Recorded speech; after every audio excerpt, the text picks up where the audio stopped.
Jones, you know. So it's a good tactic in that respect. Well, my personal view is, as I said, as far as, you know, the theme of the conference, what does the government know? I think a small percentage could have been government people, but bearing in mind, as I said, back in the 50s, they wore fedoras and the black suits, so they could have been interpreted as men in black. But for me, as the weirder men in black, you know, however we define what the supernatural is or the world of the paranormal, I think that's what they are. You know, I wish I could give you answers as to what the paranormal realm is, but I think whatever it is, that's where the MIB come from. They're not coming out of the Pentagon, you know, they're not. But the challenge is on to try and find out where they're from. So.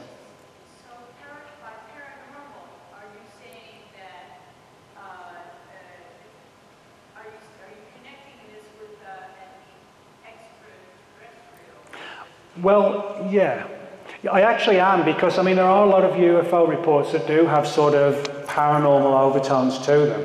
You know, sometimes people have had UFO experiences and they've developed significant psychic powers afterwards. The whole issue of synchronicities, you know, if it's just about nuts and bolts, somebody else's equivalent of NASA, how can that cause so many people to have synchronicities? It can't. You know, there's got to be something else going on. A bigger issue, you know, because I mean, most people in ufology, I would hazard a guess to say, have had weird synchronicities at some point or another.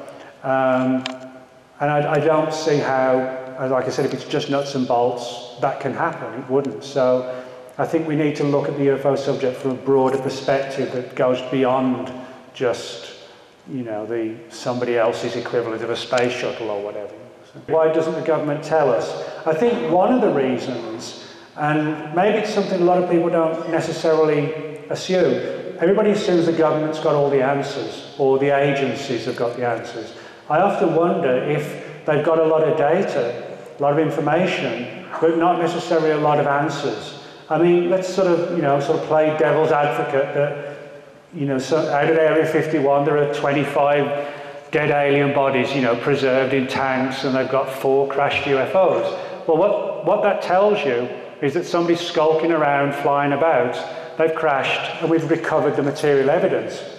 It doesn't necessarily tell you what their agenda is, where they're from, what they want, or what they want from us, or what they're going to use us for. All it tells us is that somebody else is around. And I wonder if that's the position the government's in.